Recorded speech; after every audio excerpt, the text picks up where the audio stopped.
Assalamualaikum warahmatullahi wabarakatuh. Al-Fatihata ala niyatil qabul wa tamami kulli sul ma'mul wa ala salahi syan zahiran wa batinan fid din wa dunya wal akhirah biniyati anna Allah al-karim yaftahu alaina wa alaikum futuhal arifin wa yafaqihuna fid din wa yarzuquna kamalal ikhlas wal yaqin.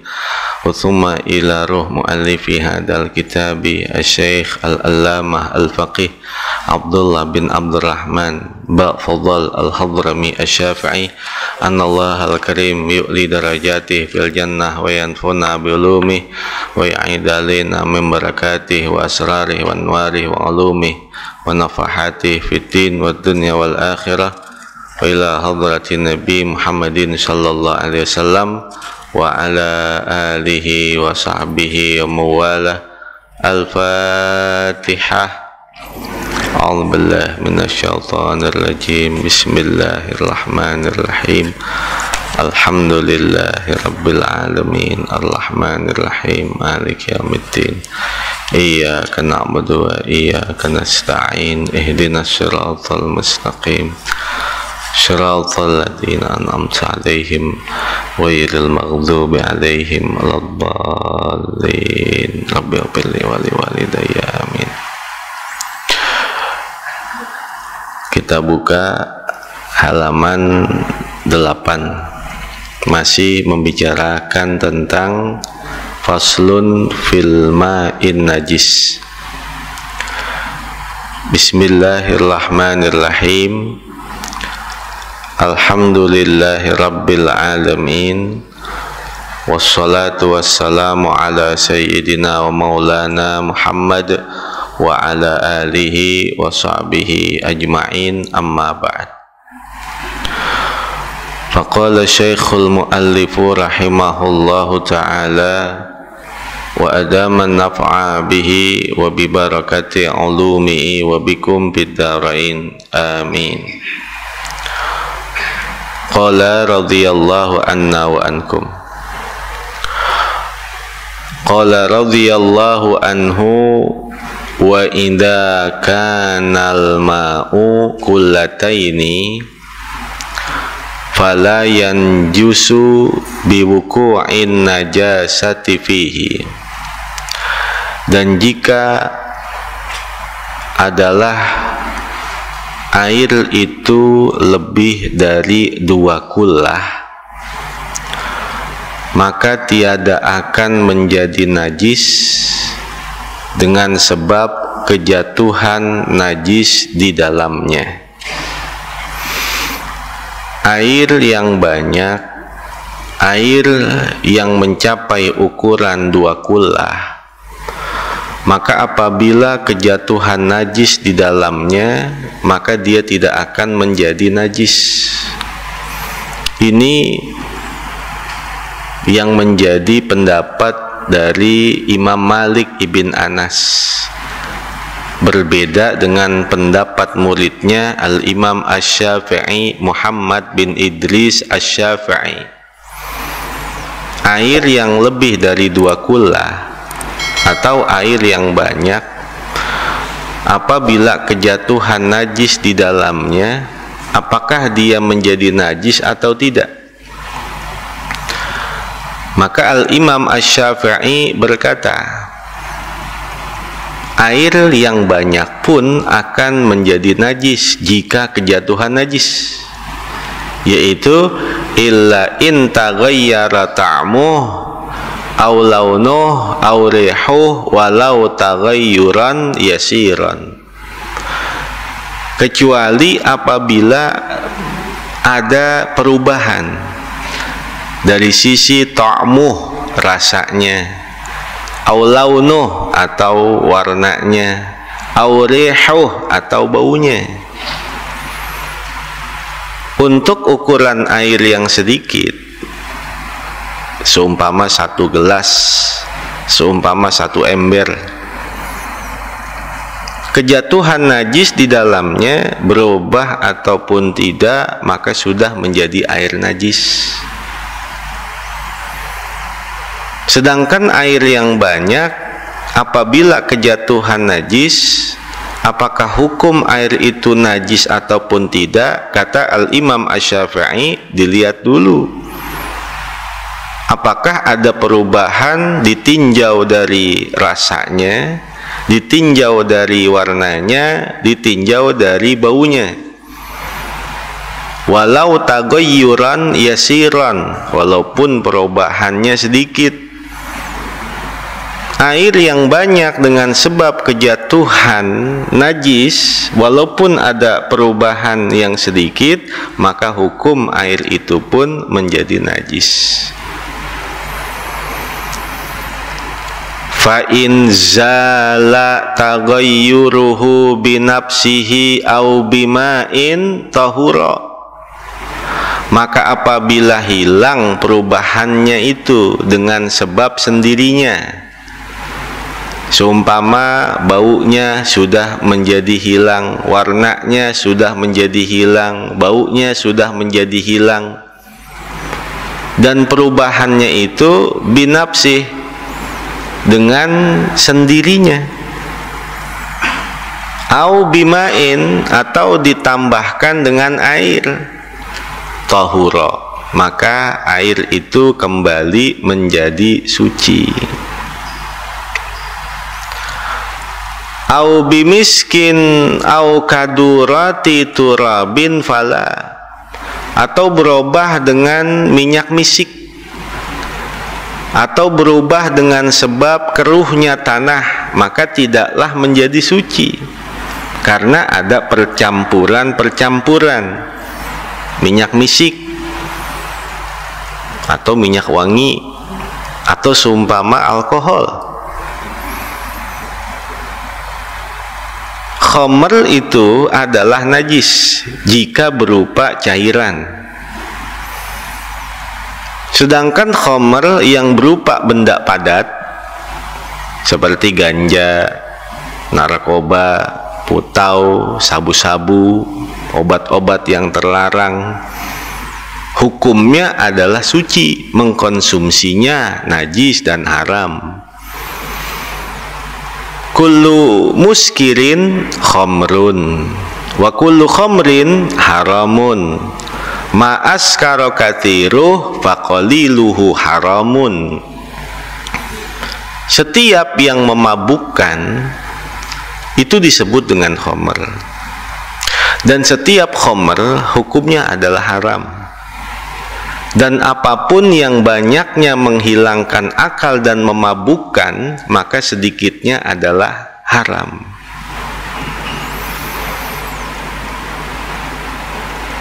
Alkohol termasuk bagian daripada khamr, dan hukumnya adalah najis.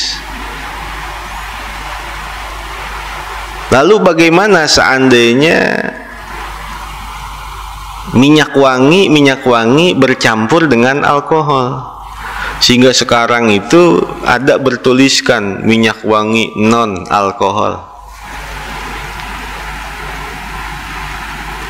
Seandainya dituliskan kata-kata itu minyak wangi non alkohol, orang yang pakai minyak wangi yang beralkohol digunakan pakaian untuk sholat, apakah itu tidak diterima sholatnya? Bapak-bapak pakai minyak wangi yang disemprot, yang kemudian berangkat sholat, apakah sholatnya itu sah atau tidak? Karena ada minyak wangi non alkohol, tapi dia pakai minyak wangi yang beralkohol, berarti sholatnya sah atau tidak? Pakai minyak wangi yang beralkohol.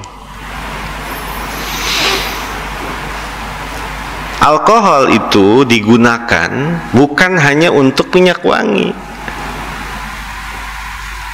bahkan ada makanan-makanan ataupun obat-obatan, salah satu pengawet daripada makanan ataupun obat-obatan dan yang mampu mencampurkan dari berbagai unsur obat itu adalah alkohol. Al-hajah tanzilu manzilatad darurah, Kalau itu minyak wangi tidak dicampur dengan unsur alkohol yang sedikit, maka dia tidak akan keluar harumnya, dan dia nggak bakal bisa disemprotkan dan digunakan. Ataupun obat-obatan kalau tidak menggunakan dasar-dasar unsur alkohol, itu dia nggak bakal bersatu antara unsur yang satu dengan unsur yang lain.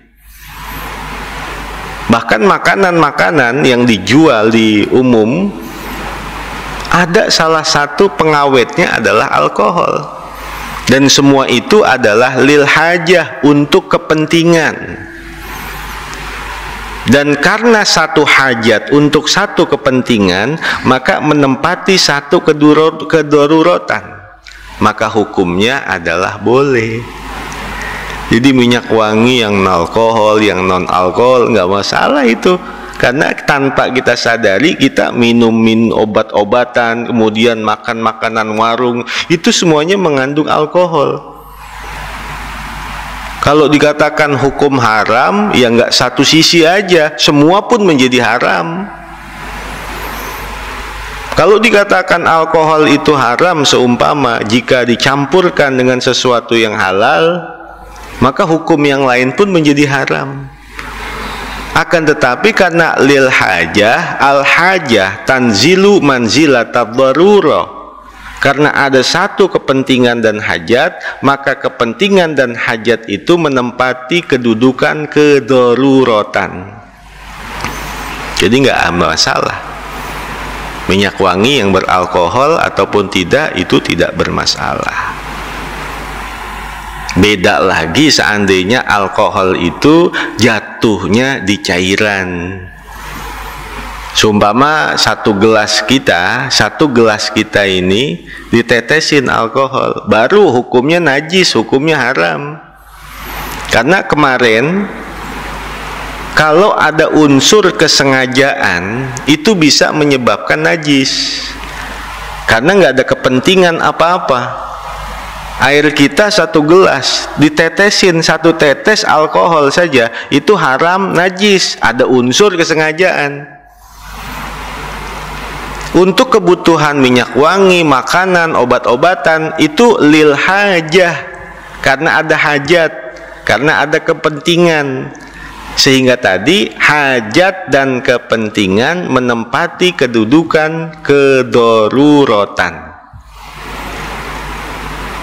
Kalau gelas kita ada kopi, ada susu, ada air putih, lalet nyemplung sendiri, air itu tetap suci, air itu tetap halal, boleh diminum, boleh digunakan. Kalau itu lalat jatuh sendiri. Tapi seandainya air segelas sengaja-ngaja dimasukin lalat ke dalamnya, kita yang nyemplungin, maka hukumnya najis, udah nggak bisa lagi digunakan, karena ada unsur kesengajaan. Lalu kita sering mendengar kata-kata dua kullah. Apa itu ukuran dua kullah? Wal kullatani khamsumi'ati ritlin bil Baghdadiyyi takriban. Dua kullah itu adalah 500 liter dengan ukuran negeri Baghdad, kurang lebihnya. Kenapa ukurannya Baghdad? Karena dahulu itu negara adidaya adalah Baghdad, yang dikenal dengan 1001 malam. Malamnya kayak siang, karena maju dalam berbagai bidang. Itu Amerika belum ditemuin orang. Eropa tuh masih hutan belantara. Baghdad udah negara adidaya, maju dalam segala peradaban. Tapi kenapa kemari-kemarian justru malah semakin menurun, semakin menurun, semakin menurun? Itu dalam peristiwa perang salib, salibis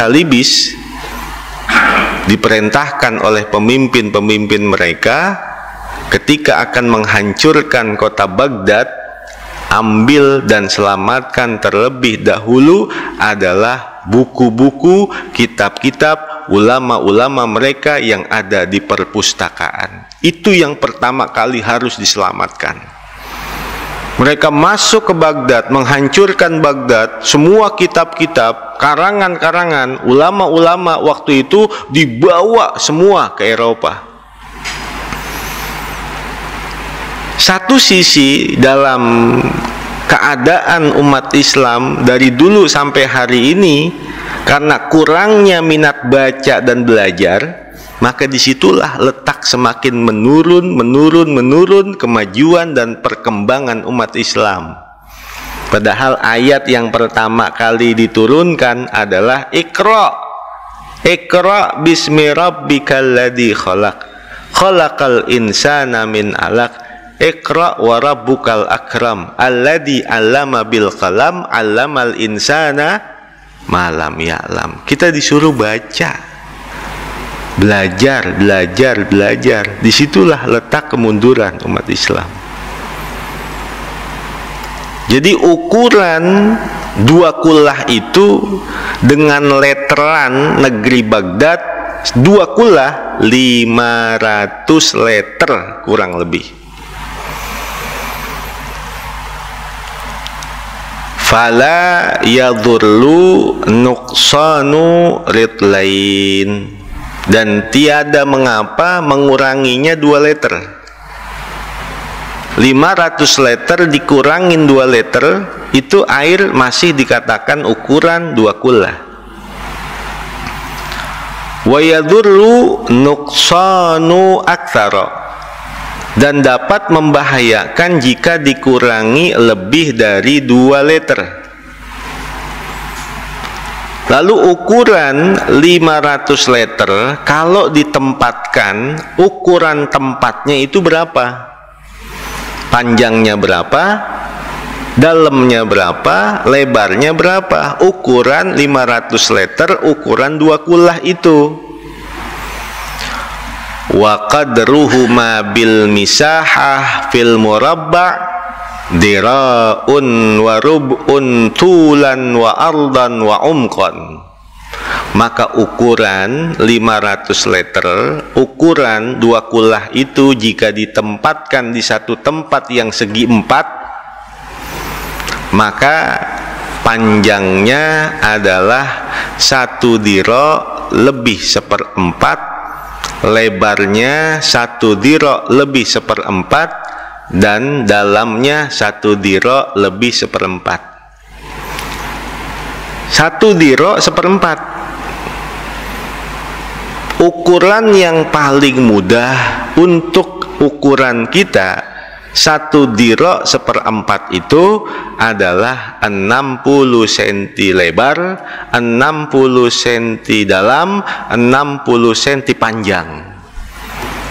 Lebar 60 cm, panjang 60 cm, dalam 60 cm.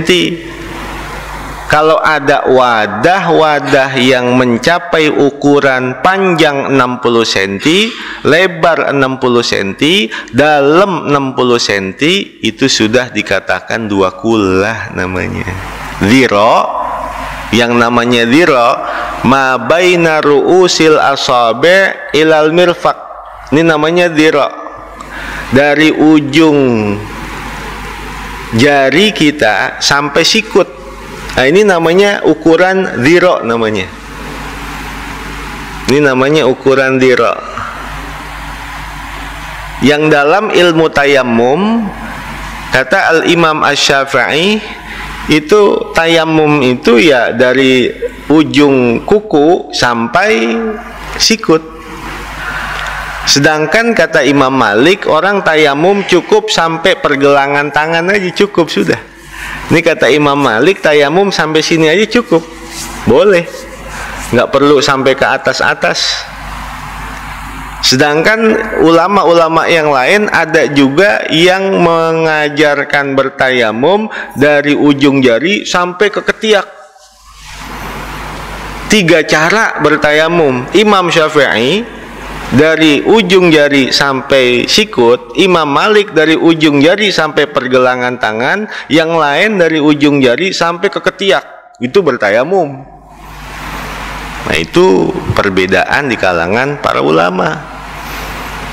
Sehingga ketika keilmuan seseorang itu semakin luas, maka dia akan semakin luas dalam menyikapi perbedaan. Jadi ukuran dua kullah adalah 60 cm panjang, 60 cm lebar, 60 cm dalam, dengan ukuran diro. Ini namanya diro. Tapi diro dengan ukuran sedang. Orang yang tidak terlalu berbadan besar dan juga tidak terlalu berbadan pendek. Nabi Allah Adam itu diriwayatkan tingginya 60 dhira, 60 dhira. Dan itu pun akan menjadi tinggi seluruh manusia ketika masuk ke dalam sorga. Idza dakhala ahlul jannatil jannata u'tiyalahu arba'u karamatin. Orang yang telah masuk ke dalam sorga, maka mereka akan mendapatkan 4 kemuliaan. Yang pertama, ala tuli adama wa huwa situna dhira'an. Tinggi mereka semua sama, seperti tingginya Nabi Allah Adam alaihissalam 60 dhira'. Yang kedua, ala husni Yusufa, ketampanan mereka sama seperti ketampanan Nabi Allah Yusuf. Wa ala umri Isa alaihi salam hina yurfa'u ila sama wa hiya thalathah wa thalathuna sanah. Dan umur mereka semua sama seperti umur Nabi Allah Isa alaihi salam ketika diangkat ke langit 33 tahun. Yang keempat, wa ala lughati nabiyyina Muhammadin sallallahu alaihi wasallam wa hiya lughatul arabiyyah, dan bahasa mereka semua sama seperti bahasa Nabi kita Muhammad sallallahu alaihi wasallam, yaitu berbahasa Arab. Nggak laki, nggak perempuan, semuanya nanti masuk ke dalam sorga langsung pinter bahasa Arab, nggak pakai belajar lagi. Itu di dalam sorga. Tampannya ya sama semua seperti ketampanan Nabi Allah Yusuf. Umurnya ya semua sama seperti umur Nabi Allah Isa, 33 tahun. Ada seorang nenek-nenek datang kepada Rasulullah. Ya Rasul, doain saya biar saya masuk sorga. Kata Nabi, di sorga nggak ada nenek-nenek. Nenek-nenek nggak masuk sorga. Nangis nih perempuan. Kalau begitu ya Rasul, bagaimana sholat saya, bagaimana puasa saya, kalau bagaimana ibadah saya kalau saya nggak bisa masuk sorga? Maksud saya, kata Nabi, nanti nggak berbentuk nenek-nenek begini, nanti dirubah jadi 33 tahun. Karena kalau di sorga ada nenek-nenek, ngerusak pemandangan sorga. Jadi kagak indah sorga itu karena ada nenek-nenek. Itu kemuliaan manusia yang masuk ke dalam sorga. Tingginya kayak tinggi Nabi Adam, umurnya kayak umur Nabi Isa, tampannya seperti tampan Nabi Allah Yusuf, dan bahasanya berbahasa Arab. Itu ukuran 4 persegi. 2 kullah itu adalah 60 cm lebar, 60 cm panjang, 60 cm dalam. Wa fil mudawwar kalbi'ri, sedangkan pada wadah-wadah yang bulat, yang bundar, kalbi'ri seperti sumur, maka ukuran 2 kullah apabila ditempati dengan tempat yang bundar seperti sumur, dira'ani umqan wa dira'un ardan. 2 dira' dalam dan 1 dira' lebar. Kalau ukurannya bulat kayak bak begitu, bundar, maka jika ukuran tempat air itu bulat, ukuran 2 kullah itu adalah 2 dira' dalam, 1 dira' lebar. Lebarnya 1 dira', dalamnya 2 dira' kalau tempatnya bundar. Kalau tempatnya persegi 4, maka panjangnya, lebarnya, dalamnya sama 60 cm. Kalau bundar berarti 120 cm dalam dan 60 cm lebar. Itu ukuran daripada 2 kullah. Faslun fil ijtihadi fil ma'i. Masuk pada bab tentang ijtihad. Ini sudah berbeda bab. Oleh karena itu kita cukupkan sampai di sini. Selebihnya mungkin ada pertanyaan, silahkan.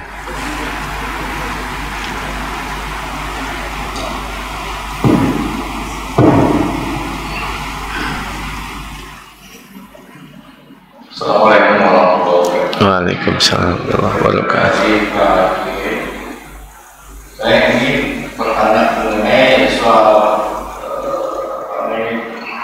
hand sanitizer.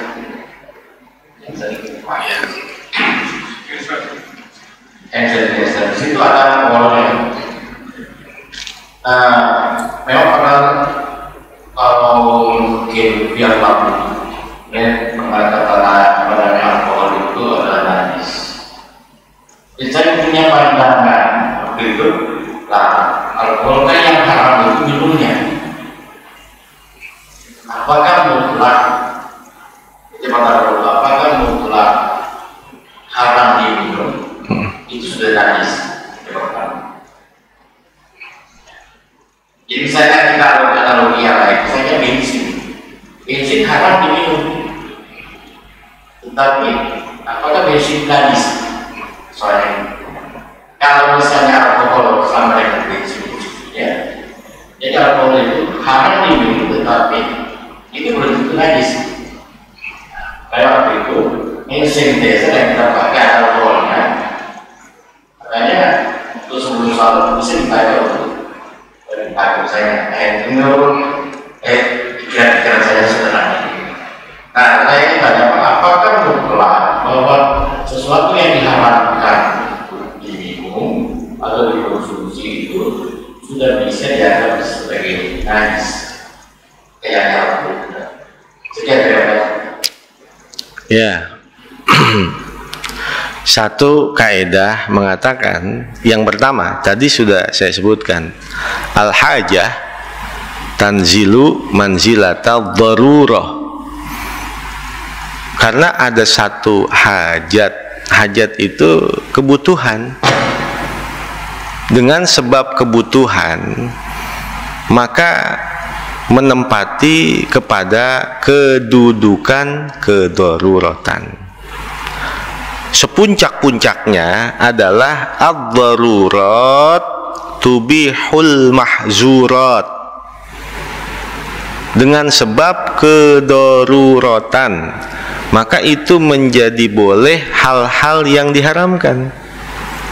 Contoh, kita ada di Eropa, cuaca sangat dingin,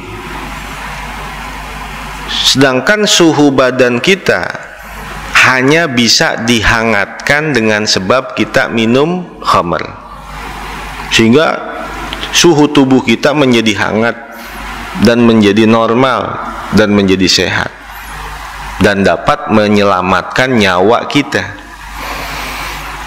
Maka demi untuk kedaruratan itu, orang boleh minum 1 seloki atau lebih dengan kadar kedaruratannya. Jangan mentang-mentang pas lagi boleh sampai kelebihan mabok, mumpung lagi boleh nih. Enggak, cukup hanya untuk sekedar menghangatkan dan menyelamatkan nyawa. sampai kedinginan. Harus diminumin homer, mabok-mabok, minum minuman keras, whisky dan lain sebagainya. Seteguk. Setelah seteguk cukup, sudah merasa hangat. Sudah, jangan ditambahin lagi. Atau seumpama orang itu sedang hiking ke gunung, kehabisan bahan makanan yang seandainya dia nggak makan bisa menyebabkan kepada kematian. Sedangkan di hutan itu hanya ada daging babi seumpama, maka dia makan daging babi, tapi hanya untuk sekedar menyelamatkan nyawanya, menghindarkan dari mati kelaparan. Setelah cukup, tinggalkan. Bukan lagi mentang-mentang boleh, ya udah kenyang nambah lagi. Ad-darurat tuqaddaru bidoruratihi. Tetap kedaruratan itu diukur dengan kadar besar kecil kedaruratannya. Maka hukum alkohol itu, penggunaan alkohol maupun obat-obat yang terlarang sebenarnya itu untuk kepentingan kedokteran, cuman disalahgunakan. Bius itu menggunakan campuran-campuran narkoba. Orang yang mau sesar atau operasi itu dipingsanin tuh dengan alat bius, yang biusnya itu adalah ada morfinnya, ada narkobanya. Dengan campuran-campuran itu, kalau nggak dicampur dengan itu nggak berjalan operasi. Tanya yang pernah operasi, disuntik terlebih dahulu, itu suntiknya tuh mengandung narkoba. Awalnya itu buat kepentingan kedokteran, cuman disalahgunakan. Maka yang namanya khamr itu benar awalnya hukum adalah najis, awal hukum adalah haram. Tetapi ketika penggunaan itu bukan untuk tujuan menghilangkan akal, bukan untuk tujuan bermabuk-mabukan, tapi karena ada hajat untuk campuran makanan, hajat untuk campuran obat-obatan, hajat untuk campuran cuci tangan, sabun-sabun kita, sampo kita, itu ada bagian unsurnya alkohol yang dicampurkan di situ untuk memadukan supaya zat-zat satu unsur dengan unsur yang lain bersatu dan mengawetkan. Kalau jelas ini seumpama dimutlakan haram, maka semua apapun yang kita gunakan haram karena ada bagian unsur alkohol di sana. Sehingga minyak wangi itu bisa karena ada alkoholnya. Obat-obatan itu kenapa bisa bersatu dan tahan lama? Karena ada alkoholnya. Makanan-makanan apapun, minuman-minuman apapun yang kemasan-kemasan, dia awet dan tahan lama karena bercampur ada unsur alkoholnya. Sehingga untuk hajat semuanya itu hukumnya haram. Semua itu hukumnya najis, tapi karena penggunaannya buat hajat, maka hukum itu tidak menjadi haram, hukum itu tidak menjadi najis karena ada hajat. Al-hajah tanzilu manzilatad darurah. Tapi kalau khusus buat cuci tangan, jangan sering-sering. Karena enzim di tangan kita itu sangat bermanfaat untuk tubuh kita. Tangan kita itu mengandung enzim yang seandainya kalau sering-sering bercuci tangan dengan segala bentuk-bentuk itu bisa menghilangkan enzim di tangan kita. Sedangkan enzim mengandung bagian-bagian sel yang baik di tubuh ketika dia sedang makan. Makanya Nabi ngajarin kalau kita makan jangan mencuci tangan terlebih dahulu setelah selesai sebelum kita menjilatnya. Karena di tangan kita itu mengandung enzim. Sel-sel yang ketika masuk ke dalam itu dapat menghilangkan sel-sel yang jahat di tubuh kita, dilawan dengan enzim yang berasal dari tangan kita. Kalau sering-sering cuci tangan dengan itu, nanti dapat mengeringkan enzim. Semakin tipis enzim yang ada di tapak tangan kita. Ya cukup hanya dengan air saja itu sudah cukup. Kalau sering-sering itu bisa menghilangkan enzim di telapak tangan kita. Itu maknanya kenapa kita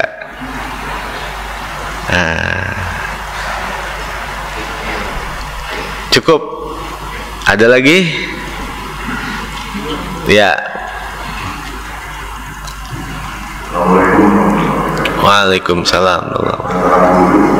Wudu. Ya. Jadi kalau airnya itu air panas di Indonesia itu air panasnya menggunakan heater atau matahari. Lalu kedua, kalau airnya hanya sebaskom, bagaimana cara untuk masukkan pakai alat? Ya. Yang ketiga, air laut bisa digunakan. Air laut. Tiga ya. Tadi yang pertama tentang air panas. Hukum berwudu adalah makruh menggunakan air yang syadidul burudah wa syadidus sukhunah. Hukum berwudu atau mandi adalah makruh jika menggunakan air yang terlalu dingin atau terlalu panas. Terlalu dingin jangan, terlalu panas jangan. Kenapa? Nanti akan mengurangi daripada kesempurnaan wudu atau mandinya dengan sebab terlalu dinginnya atau terlalu panasnya. Sehingga yang diperbolehkan itu hangat. Kalau hangat boleh dicampur air dingin dan panas sehingga hangat-hangat kuku, itu boleh.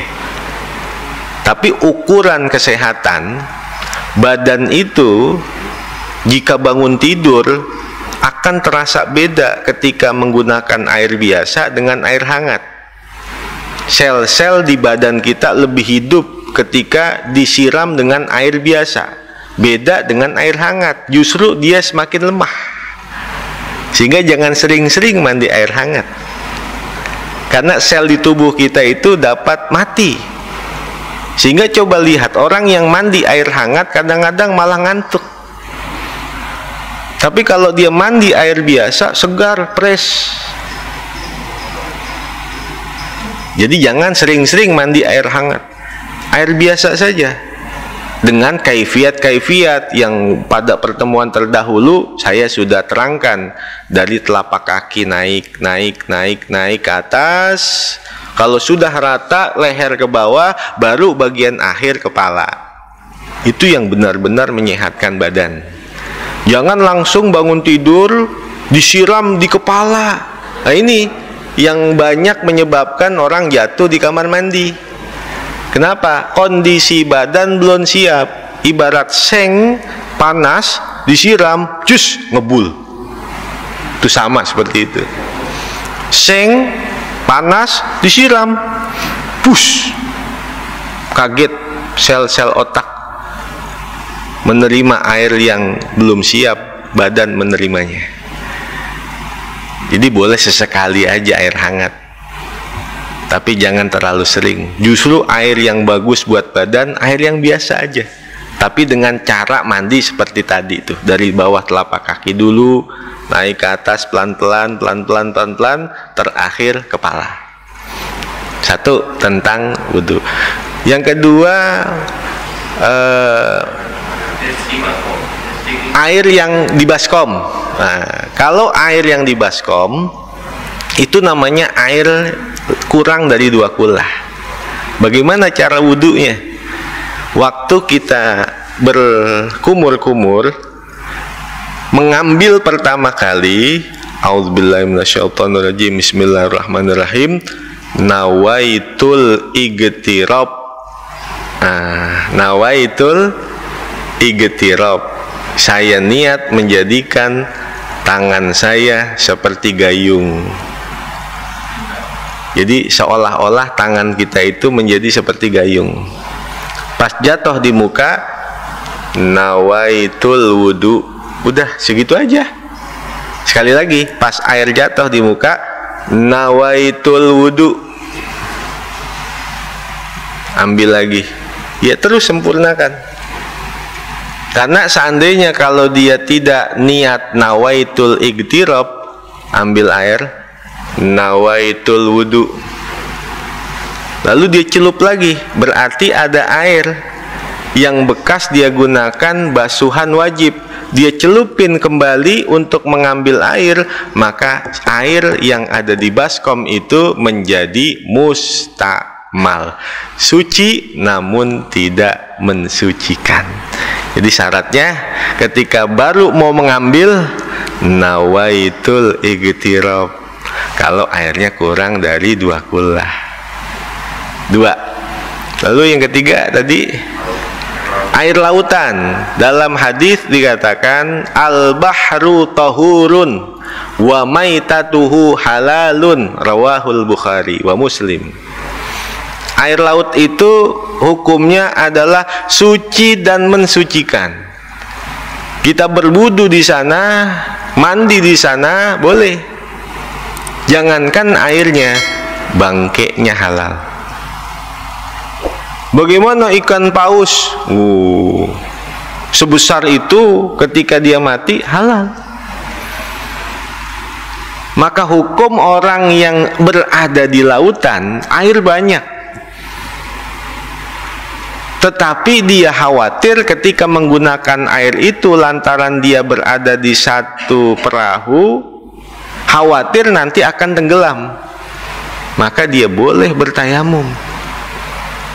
Orang bertayamum di tengah lautan boleh, yaitu seandainya apabila dia menggunakan air laut itu karena tertuang masuk ke perahu, nanti khawatir perahu itu akan tenggelam dengan sebab air masuk ke dalam perahu itu. Di tengah lautan boleh dia bertayamum walaupun air banyak. Ataupun dia mau istinja dengan batu di tengah-tengah lautan, dia menggunakan perahu, buang air besar, tapi istinjanya tidak menggunakan air, dia menggunakan batu, sah dan nggak perlu mengulang sholatnya. Karena alatul istinja imma bil hajar wa imma bil ma. Alat istinja boleh dengan 2, boleh air, boleh batu. Walaupun ada di tengah-tengah lautan, istinja pakai batu sah. Nah, kalau kita mandi di laut, kita mandi di sungai, sumpama mandi janabah, bagaimana tuh? Kalau air yang dituangkan, air mengenai badan kita, nawaitu fardol gusli atau nawaitu guslal wajib, atau saya niat mandi wajib, atau saya niat fardu mandi. Air tertuang jatuh ke badan, niat. Nah, pertanyaannya bagaimana kalau mandi di sungai? Mandi di laut, apakah pas sambil loncat gitu, nawaitu fardol gusli begitu? Tidak. Kita nyebur dulu ke sungai, kita nyebur dulu ke laut. Maka pas nyilem, pas sambil nyilem menenggelamkan badan kita, disitulah tempat niat. Nawaitu fardol gusli. Pas nyilem, nawaitu guslal wajib. Nawaitu fardol gusli, saya niat mandi wajib. Niatnya sambil menenggelamkan badan. Kalau mandi di laut, kalau mandi di sungai, seperti itu ya. 3 sudah ya. Nah, tadi 1 lagi tadi.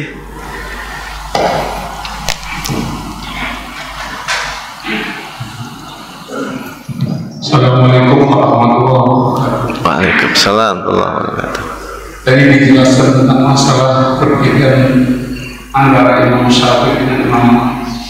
Kadang-kadang kita sebagai orang awam itu ada kebingungan untuk menyikapi hal yang seperti itu. Mantos, apakah kita boleh dari Syafi'i ke Maliki? Yang pertama.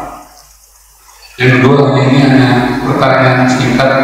Apa bedanya hadas dengan najis? Kadang-kadang kita sering bingung membedakan antara hadas dengan najis. Itu saja. Assalamualaikum warahmatullahi wabarakatuh. Iya. Muktamar ulama sedunia di Chechnya, Ahlus Sunnah wal Jamaah itu adalah mereka yang berakidahkan Asy'ariyah dan Al-Maturidiyah dalam ilmu tauhid. Lalu yang berpegang kepada salah satu dari 4 madhab, yaitu Imam Hanafi, Imam Maliki, Imam Syafi'i, dan Imam Hambali. Selama dia berpegang kepada salah satu yang tersebutkan ini, maka itulah yang disebut dengan Ahlus Sunnah wal Jamaah. Itu bukan saya yang ngomong, itu muktamar ulama sedunia di Chechnya. Siapa sih Ahlus Sunnah wal Jamaah? Ya Ahlus Sunnah wal Jamaah yang dalam urusan akidah mereka berpegang kepada Al-Imam Asy'ariyah dan Al-Imam Al-Maturidiyah. Gampangnya apa sih akidah itu?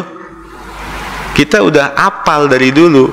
Allah wujud, kidam, baqo, mukhalafatu lil hawadith, qiyamuhu ta'ala binafsihi, wahdaniyah, kudrah, iradah, ilmu, hayah, sama', basar, kalam, qadirun, muridun, alimun, hayyun, sami'un, Allah basirun, mutakalimun.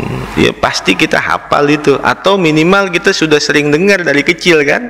Itu sifat 20. Itu akidah Asy'ariyah, akidah Al-Maturidiyah dalam tauhid.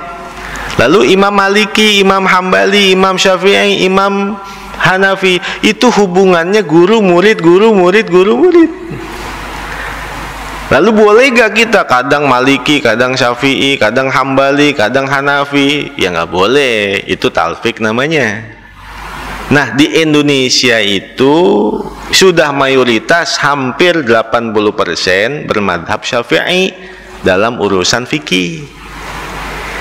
Kalau ada yang bermadhab lain, ya nggak apa-apa, selama mereka bermadhab. Cuman ketika sudah bermadhab, nggak boleh mencampur adukan. Oh saya wudunya Imam Syafi'i, oh saya sholatnya Imam Maliki, oh ini urusan ini, nggak boleh. Kalau sudah sepaket, ya sepaket. Jangan dicampur-campur, kecuali karena dalam keadaan hajat. Apa artinya? Contoh, orang tawaf di Mekah, di Ka'bah, kata Imam Syafi'i, orang tawaf itu kudu suci dan menjadi batal ketika bersentuhan dengan istri, kata Imam Syafi'i. Sedangkan kata Imam Malik, istri kita itu kita bersentuhan dengannya nggak batal wudhu. Selama kita ada di Mekah, waktu kita tawaf pakai madhabnya Imam Syafi'i, ya tawaf kita gak sah.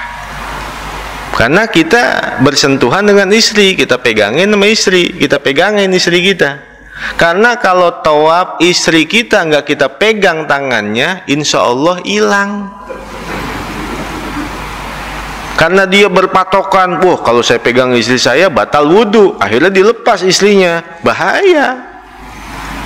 Bahkan saya diajarin sama orang-orang yang sudah belasan tahun di sana, kalau naik kendaraan sama istri kita, mau naik kendaraan umum dengan istri kita, kita naik dulu, istri kita belakangan. Tapi kalau mau turun dari kendaraan umum, istri kita turunin dulu, kita belakangan. Ingat tuh Pak ya, kalau naik kendaraan umum di sana tuh, kita dulu naik, istri kita belakangan. Tapi kalau mau turun, istri kita turunin dulu, kita belakangan. Kenapa begitu? Karena di sana itu banyak pekerja-pekerja yang berbulan-bulan berpisah dari istrinya, yang tidak tersalurkan seksualnya. Tuh khawatir tuh. Nanti kalau seumpama dia naik kendaraan duluan, istrinya ditaikin duluan, dia belum sempat naik udah dibawa kabur. Benar itu, benar itu. Atau seandainya ketika dia turun, suaminya duluan, istrinya belakangan, langsung dibawa kabur. Itu pekerja-pekerja dari ya negara-negara ekonomi ke bawah yang ditarik menjadi pekerja-pekerja di sana, berpisah dari istri mereka, tidak tersalurkan hubungan badan. Nah seperti itu bahayanya. Nah jadi kalau kita sudah bermadhab kepada Imam Syafi'i, ya sudah satu jalur, jangan dicampur-campur. Dan kita bagaimana cara mengetahuinya? Hanya satu, fas'alu ahla dzikri in kuntum la ta'lamun. Ya kita duduk hadir di majelis ilmu. Karena manfaat duduk ngaji seperti ini, sepaling kecilnya silaturahim. Sedangkan manfaat silaturahim, man aroda ayun sa'alahu fi atarih wa yuwassi'alahu fi rizkih falyasil rahimah. Orang yang pengen dipanjangin umurnya, diluasin rezekinya, banyak silaturahim. Manfaat duduk ngaji seperti ini sepaling rendahnya silaturahim. Jadi kalau kita ingin mampu membedakan, oh mana madhab Syafi'i, oh madhab Maliki, oh Hanafi, oh Hambali, caranya apa? Ngaji. Nah kalau di tayangan-tayangan YouTube, kita nggak kenal nih ustadz yang mana, begitu banyak. Akhirnya jangan gampang jatuh cinta. Ngelihat ustadz di YouTube, nggak jelas akidahnya, dia seneng, dia cinta, akhirnya tanpa dia sadarin, terbawa kepada akidah-akidah orang-orang tersebut karena tidak ngaji kepada yang bukan ahlinya. Jadi jangan gampang jatuh cinta. Kalau memang Bapak senang dengan tayangan konten itu, boleh saya rekomendasikan, banyakin aja tuh YouTube-nya Dr. Buya Arlazi Hashim, sebanyak-banyaknya lihat, silahkan. Itu rekomendasi dari saya tuh. Udah cukup, udah. Itu yang disebut dengan benar-benar akidah Ahlus Sunnah wal Jamaah. Profesor Dr. Abuya Razi Hashim. Udah sebanyak-banyaknya, udah itu tonton. Kalau yang lain-lain masih kita perlu pertanyakan. Kalau beliau itu sudah mumpuni ilmunya, tauhidnya, fikihnya, tasawufnya, cukup, udah itu aja. Yang lain kita belum tahu gitu ya. Satu itu. Terus yang kedua tadi apa tadi?